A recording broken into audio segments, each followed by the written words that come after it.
In this week's The News, the only part of the economy that seems to be growing is the bad part. Who needs experts in the fight against greenhouse gas emissions anyway? Will tourists really flock here because a tyre company says we've got good food? And it's time to try and forget the horrors of the modern world with collectibles and joy. Do you remember joy? Yeah, me either. All that and more on this week's The News.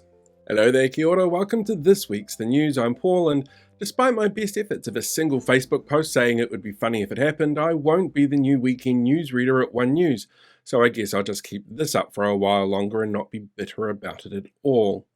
The latest Stats NZ employment data was released this week, showing an extended period of economic downturn as the highest number of people unemployed since the mid-90s and the highest percentage of unemployed since 2016, increased hardship with slowing wage growth behind the rate of inflation, underemployment increasing and fewer hours being worked, said economist Craig Rennie, seen here showing the finance minister how many 5 is.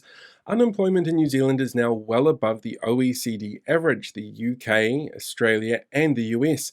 Working New Zealanders and their families are hurting, and the promised recovery keeps being pushed back. In response, Finance Minister Nicola Willis, seen here not quite grasping how many 5 is, said, "Yeah, but Labour is looking at taxing capital gains, and do you have any idea how taxing previously untaxed income is going to impact the average person renting, unable to make ends meet, or looking to leave for Australia who don't own multiple properties?" No, seriously, I want to know. All I've seen is our TikToks that take comments out of context and manipulates them to try and vilify an idea with generally broad support from voters. The Labour Party has released new policy this week tying into their overall plan to take healthcare into the 2026 general election as a core issue for voters. The new announcement would see free cervical cancer screenings for anyone aged between 25 and 69. 85% of those diagnosed with cervical cancer have never been screened or have missed screenings, and doctors say it is one of the most easily preventable cancers with regular screening and the HPV vaccine.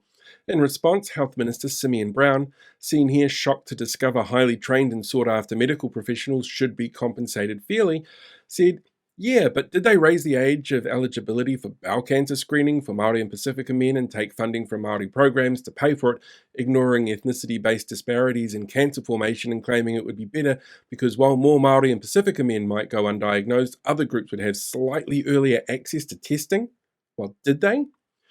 The coalition has quietly ended 6 years of cross-party consensus on climate change approaches after unveiling significant changes to the Zero Carbon Act without consultation with opposition parties. The Act itself was crafted over 2018 and 2019 with negotiations between Labour, the Greens, New Zealand First and National to come up with a broad act to work towards reducing greenhouse gas emissions, which was voted unanimously in the House and saw the creation of the Independent Climate Change Commission to provide advice and monitor progress towards 5-yearly carbon budgets. Under the announced changes, the government will no longer get advice from the Commission on how to meet budgets to reduce emissions and can change emissions plans without consultation.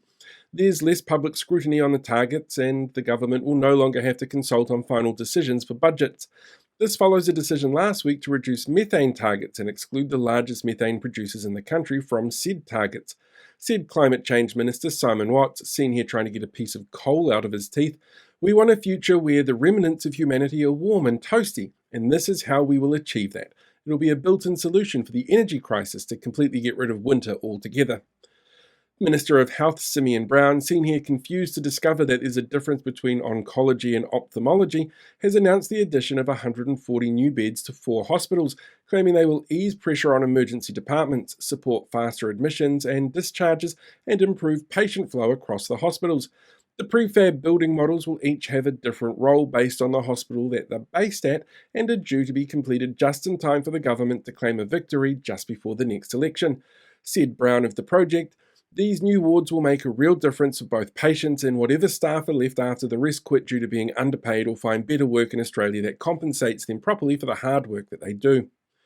The controversial Regulatory Standards Bill, which saw 98% of submissions oppose it, has passed its second reading in Parliament this week after a fiery debate where critics pointed out it puts ACT Party ideologies front and centre of government decision-making, overriding everything else, including Te Tiriti o Waitangi, said Regulations Minister David Seymour, seen here with a convicted sexual offender and former party president for ACT.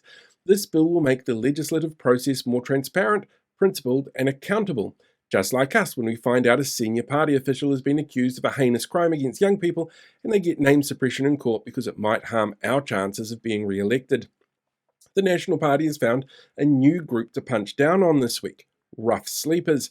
Earlier this week, the government confirmed it was considering new measures that could see people living on Auckland's inner city streets forcibly removed, with discussions going on about how to give police the tools to do that. While experts in the field have said that the move would be totally and utterly ineffective, and that the best way to tackle the issue was to deliver proven programs that provide housing, health, and wraparound support. This news came hot on the heels of an announcement from the government that they were now spending $20 million less on emergency housing grants than a year ago, said Associate Housing Minister Tama Potaka, seen here realising one of his co-government ministers has done something race-baity and he has to respond without putting everyone on blast. Our focus is on helping people into the right housing solution for them, one that supports their stability, independence and their long-term well-being. In short, we have gutted the amount of kāinga ora houses being built and working on, and cut benefits, increased sanctions, and tanked the economy, making it harder to find work.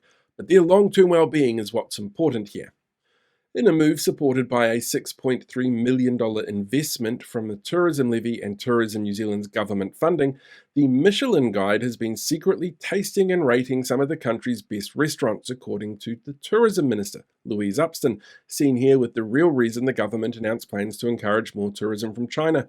Over the past 12 months, Michelin reviewers have visited Auckland, Wellington, Christchurch and Queenstown, exploring what the guide describes as an exciting gastronomic destination with exceptional restaurants. The funding was justified as helping bolster tourism, with claims from Upston saying the guide will mean more visitors dining in those restaurants. And we had to work bloody hard to make sure no one gave them one of our school lunches or their taste buds would have quit in protest. For some reason, the Finance Minister, Nicola Willis, seen here showing Grant Robertson how she's still going on learning how many is 5, has come out defending the removal of te tiriti obligations for schools, claiming its inclusion in 2020 was virtue signalling to make the Labour Party feel good in a recent interview on Radio New Zealand. Willis went on to say it's not made an iota of difference with the kids whose learnings we're focusing on. And sure, it may be out of step with what educators say, experts in Māori learning development say, and parents say, but it keeps our friends at Hobson's Pledge happy, and isn't that the most important thing when it comes to teaching our young people? NetSafe is reporting a significant jump in the number of Kiwis losing money to online scams in October, totaling $6,264 of reported losses, compared to just under $2,000 for September, with the average loss also increasing in October. And they're warning that with Christmas approaching, the public need to be hyper-vigilant on spotting scammers, who ramp up during the holiday sale season. Credit card scams typically involve collecting payment card numbers and using them for other purchases. New scammer tools include using WhatsApp and other instant messaging services, as well as social media ads. These scammers are getting sophisticated and take advantage of when people are looking for deals, and would also suggest not donating to anything linked with Brian Tamaki or the coalition government members. Not because they're exactly scams, but because you could do better, said a spokesperson for NetSafe. Children's Minister Karen Chower, seen here angrily storming out of an interview after denying boot camps would allow for our kids to be physically punished, but before Cabinet agreed to let kids at boot camps be physically punished, has been forced to apologise after seemingly cherry-picking data sets that gave a misleading impression of the level of abuse currently occurring in state care systems. According to Oranga Tamariki's annual report, there were 33 fewer findings of harm in state care residences last year, but across the wider state care system, reports of abuse increased to the highest level on record.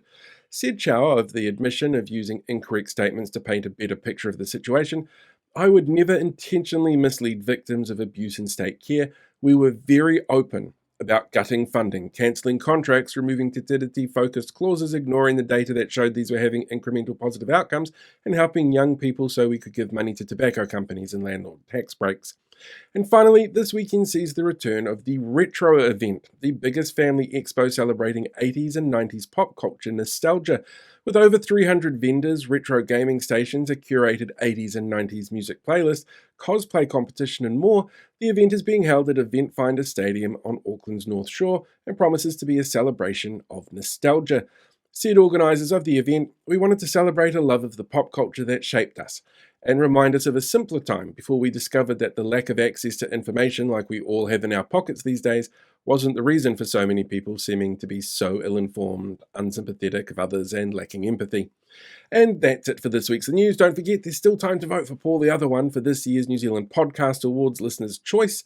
Details are in the link tree found on my page or in the description below. Live long, prosper, be one with the Force, and until next time, remember to look out for real spiders hiding in your neighbour's fake cobwebs that they still haven't taken down from Halloween. Hey, thanks for sticking around till the end of the video. While you're here, why not hit that like button or share the video or even subscribe to the channel. You could even become a paid YouTube member so you can see things released in advance, you get access to some exclusive content, and like all these awesome people, you get to have your name at the end of the credits as well.